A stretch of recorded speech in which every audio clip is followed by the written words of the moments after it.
el presidente de la República, ante las preguntas de algún reportero, pues era una pregunta muy malintencionada, dirigida para tratar de causar alguna fisura entre la política que ha aplicado el gobierno que encabeza el presidente de la República en relación al tratamiento de la pandemia.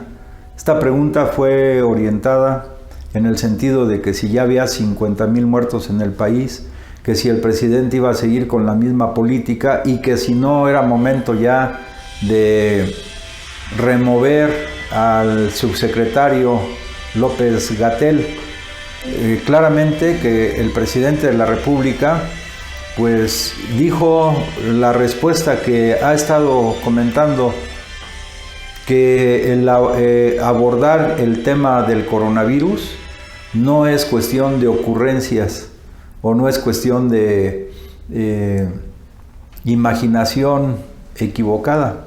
Él dijo, los políticos no somos todólogos. Entonces el tema del coronavirus, porque además cuando se presentó el coronavirus, el COVID-19, había mucha incertidumbre, cómo iba a ser su tratamiento, qué efectos podía tener. Hubo diversas teorías y algunas de esas teorías eran equivocadas. Entonces conforme fue pasando el tiempo y sobre todo cuando los médicos italianos hicieron algunas autopsias, se dio una reorientación al tratamiento del COVID. Entonces fue algo nuevo.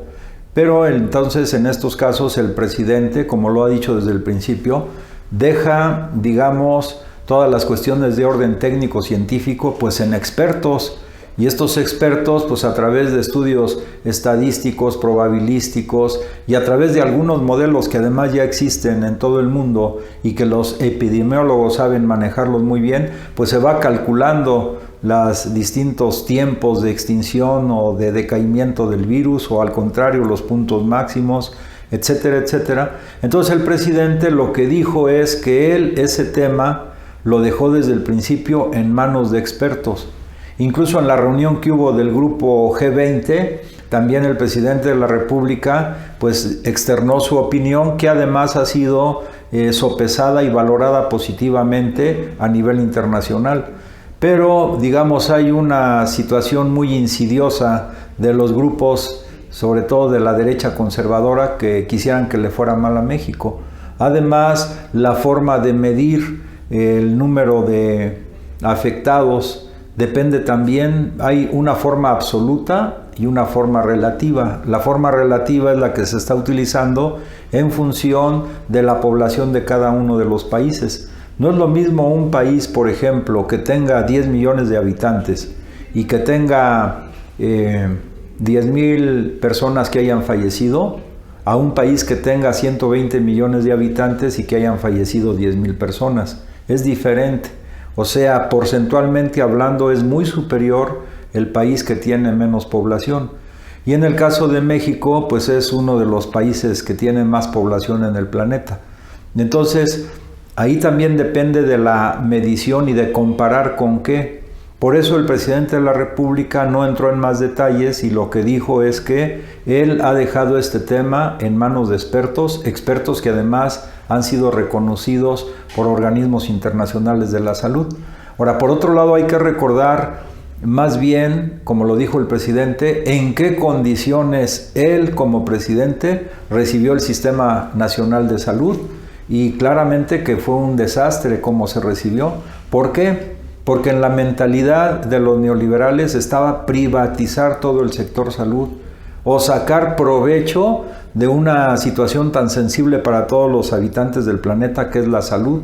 Entonces ya sabemos que dejaron más de 300 hospitales en obra negra o inconclusos, y que el gobierno actual, en muchos de los casos con el apoyo del ejército, está pues concluyendo las obras que de manera irresponsable dejaron a medias los neoliberales, pero que las cobraron como si hubieran sido completas. Ese es un tema. Otro es que en la preparación de nuevos médicos, de nuevos científicos en el área de la medicina, pues él dijo también claramente que las administraciones neoliberales no les interesó eso, y que se inscribían estudiantes para cursar las carreras de medicina y lógicamente que eran rechazados una gran cantidad, sobre todo en medicina, no porque no pasaran el examen, eso es un mito, sino más bien porque los gobiernos neoliberales no destinaron los recursos suficientes para la formación de médicos a través de las universidades y de las instituciones estatales,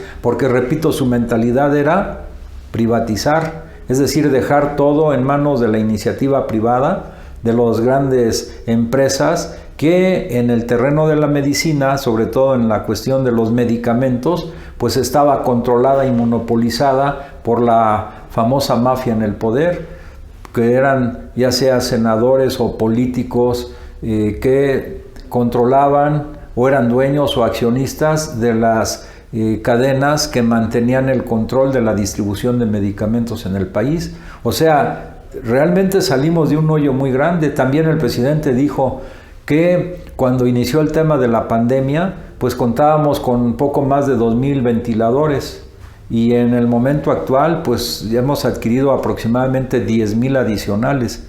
Entonces no toman esto en cuenta porque no les conviene, no lo difunden. Por ejemplo, Reforma o algún periódico puede sacar en primera plana el número de fallecidos por coronavirus en el país, pero no saca, por ejemplo, un cuadro comparativo de cuántos respiradores teníamos o ventiladores, teníamos cuando inició el periodo de la pandemia y cuántos tenemos hoy. Ni siquiera resaltan, por ejemplo, que ahora en este terreno, pues el CONACYT, con un esfuerzo importante, porque los científicos y los técnicos mexicanos no tienen nada que pedir a otros, pues patentó un nuevo ventilador con tecnología nacional y la patente que se hizo es patente del Estado mexicano, no de ninguna empresa particular. Eso no lo resaltan, pero yo diría que ese es un elemento sustantivo que tiene varias vertientes. Una, sobre todo, que el presidente de la República ha puesto confianza en los técnicos, científicos, ingenieros de nuestro país para, con su actividad creativa, con su imaginación, con su audacia, con su intelecto, poder ayudar a combatir el tema del coronavirus. Y también está participando México a nivel de las Naciones Unidas en el tema de buscar una vacuna. Y seguramente también científicos mexicanos, ya sea de la Escuela Nacional de Ciencias Biológicas o de los institutos en la universidad o en algunas de las universidades, están trabajando también activamente para descubrir pues algunas vacunas que ayuden a combatir el coronavirus, cosa que en los gobiernos neoliberales hubiera sido impensable, porque simplemente de antemano estaban derrotados en la forma de combatir al coronavirus. Lo que hubieran hecho era pedir préstamos al extranjero y confiarse en los trabajos que pudieran hacer científicos de otros países y no confiar en el potencial creativo de los investigadores, científicos, ingenieros, técnicos mexicanos. O sea, esos elementos no los resaltan. Y fíjense, ¿desde cuándo ya el presidente dio la noticia de que con tecnología nacional se construyó este ventilador EECATL 4T? Pues no se ve. Por eso es muy bueno las mañaneras, las matutinas. Pero ligado a este tema también del coronavirus, cómo el gobierno federal ha elaborado la táctica y la estrategia para ir combatiendo esto, que ha sido finalmente positivo. No se toma en cuenta, por ejemplo, que varios medios de comunicación, radio, prensa, televisión, cuando empezó el problema, vaticinaron que en México iba a haber hambruna, que promovieron las compras de pánico, pero todo ya con una idea premeditada de mostrar, según ellos, que el gobierno mexicano, encabezado por el presidente de la República, iba a fracasar en el combate al coronavirus. Y no fracasó, ni en el tema de los medicamentos, ni en el tema de los ventiladores, ni en el tema de la capacitación que se hizo en pocos meses, de médicos también, pero que eran médicos generales y que fueron especializados pues en todo el manejo de los ventiladores y el tratamiento adecuado del tema del coronavirus. Eso no lo ven.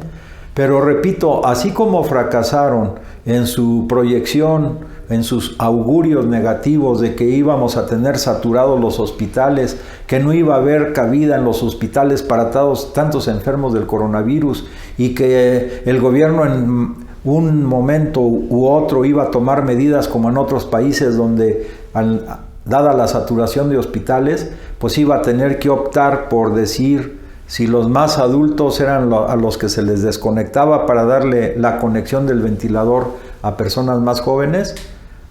Ese dilema que pasó en otros países y que los agoreros de la derecha pensaban que iba a pasar en el país, nunca se dio tampoco. Hoy tenemos, digamos, capacidad hospitalaria más o menos al 50%. Y tenemos, repito, de 2,000 y fracción de ventiladores, hoy tenemos en números cerrados 10,000 más. No fue programando y en parte, repito, como lo dice el presidente, dejándolo en manos de expertos, pues no ha ocurrido lo que ocurrió en algunos países europeos. Claro que, como lo dice el presidente, allá llegó primero, aquí tuvimos un cierto tiempo de prepararnos un poco más, pero de todas maneras no se dio lo que en otros países, saturación de hospitales o tener que optar porque a quién se le deja el ventilador y a quién no. Eso aquí en México no pasó ni va a pasar. Y por otro lado, reitero, va ligado con esto el tema de los alimentos. No hubo tampoco, a pesar de que promovieron compras de pánico, no hubo desabasto, no ha habido desabasto. El presidente ayer dijo que pues hubo, digamos, disminución de la producción en el sector secundario, que es toda la cuestión industrial, y también hubo disminución en el sector terciario, que son los servicios diversos, pero en el sector primario, que es toda la cuestión agrícola, agropecuaria, ganadera, pesquera, no hemos tenido desabasto. La verdad, en otros países, en otros lados sí fue, pero en México no.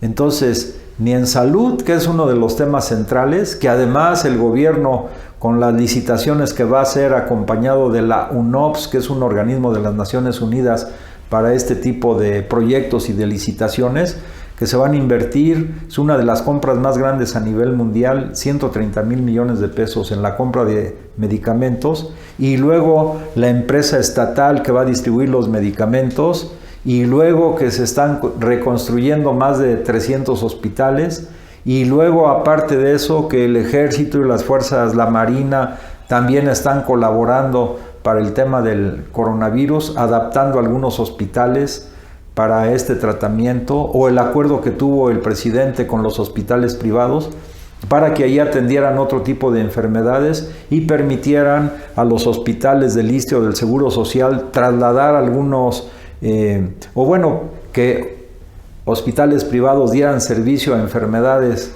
no ligadas al coronavirus. Todas esas medidas, y además sobre la marcha, creo que son de admirarse de parte del gobierno federal, que encabeza el presidente de la República.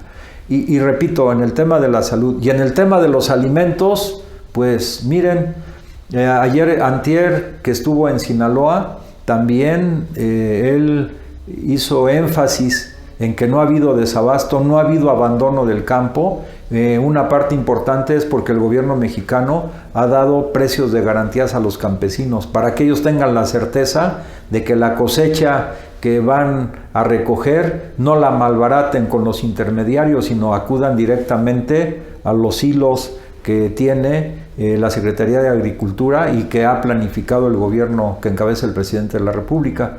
Finalmente, otro tema que va ligado con esto, que hoy el presidente hizo alusión, es el tema de cómo se está recuperando el empleo en el país. También los agoreros de la derecha conservadora planteaban que iba a haber una crisis tremenda en el país, que pues esto iba a estar peor que en el 1929, etcétera, etcétera. Pero el presidente lo dijo muy claro, miren, en abril de este año fue el punto más alto del desempleo, se perdieron 555,000 empleos. El mes siguiente, en marzo, se perdieron 340,000 empleos. Y ya para el mes de junio se perdieron 82,000 empleos. No se llegó a 1 millón de pérdidas de empleos formales, pero ya en agosto, en estos primeros días de agosto, ya se recuperaron 10,000 empleos y la recuperación de los empleos sigue adelante, de los empleos formales. Para la cuestión de los empleos informales, pues el gobierno ha destinado alrededor de 2 millones de créditos para apoyar a la economía informal. Entonces, tampoco le atinaron los de la derecha conservadora, ni en salud, ni en alimentos, ni en empleo, como ellos habían hecho sus cálculos. Y no solamente eso, sino también en el sistema educativo, que el gobierno mexicano llegó a un acuerdo, lógicamente, o sea que el acuerdo que llegó con las televisoras TV Azteca y Televisa, claro que también les beneficia a ellos, pero no en las condiciones que ellos hubieran querido imponer en otro momento, porque lo que se les va a pagar no es equivalente a los anuncios, por ejemplo, políticos que ellos realizan o anuncios comerciales de otro nivel. Y claro que aquí es una necesidad, y yo llamo a la reflexión, de ver que el Estado mexicano para temas como estos tiene que extender, yo creo que eso está en la lógica de todos, los servicios de radio y televisión estatales, como está el canal 11, el canal 14, el 22, en la Ciudad de México el 21 y otros. O sea, el Estado mexicano también va a fortalecer toda la cuestión de los medios de comunicación, como los televisivos que acabo de mencionar, porque pues si hoy se lograron estos convenios con Televisa y TV Azteca, ya sabemos que varios de los accionistas de estos grupos pues están en una estira y afloja permanente con el gobierno que encabeza el presidente de la República. Aflojan en algunos momentos, aprietan en algunos otros, y además dentro del esquema general que tiene el bloque amplio opositor en contra del presidente para derrocarlo, pues también hay gentes que participan y que visiblemente están en estos grupos televisivos. Además del esquema que desarrollaron del llamado Círculo Rojo, pues también están los comentaristas de Televisa, que con Leo Zuckerman y con otros más, y Ciro Gómez Leiva en el otro canal, pues están atacando sistemática y permanentemente al gobierno. Esto lo tenemos que ver con mucha claridad, y con esto concluyo. O sea, el gobierno mexicano llega a acuerdos o compromisos que puedan en un momento dado beneficiar a nuestro pueblo, como en este momento el tema de la educación, pero también eso no quita que sigan las contradicciones con el punto de vista o los editorialistas o comentaristas de estas televisoras, que ya sabemos, o sea, forman el llamado Círculo Rojo, y ellos están dedicados pues a tratar de golpetear, de minimizar la acción del gobierno que encabeza el presidente de la República. Hay que diferenciar entonces. Una cosa es un convenio que se hizo por la necesidad del gobierno que encabeza el presidente de la República para llevar la señal televisiva educativa a todo el país, pero con los contenidos, no los que diseñe Televisa o TV Azteca, sino con los contenidos que diseña Canal 11, pues es un acuerdo. Y otra muy diferente es que ya se zanjaron las diferencias, y que los comentaristas de TV Azteca o de Televisa pues ya cambiaron su actitud. No, ellos siguen golpeteando, pero debemos, insisto, diferenciar. Una cosa es por una necesidad, un acuerdo que la propia necesidad y la realidad imponen, para que también es hecho único, dijo el presidente, a nivel internacional, la utilización de la televisión para reiniciar las clases en el mes de agosto como estaba programado. Bueno, pues concluimos. La derecha conservadora no da pie con bola. Entonces hay que apoyar con toda firmeza al presidente de la República y a seguir adelante para el renacimiento y el resurgimiento de una patria mejor, más digna y más soberana, bajo la dirección del presidente Andrés Manuel López Obrador. Si te gusta lo que comentamos aquí, esperamos tus comentarios a través de las redes que aparecen en la pantalla. Muchas gracias. Que tengas buen día.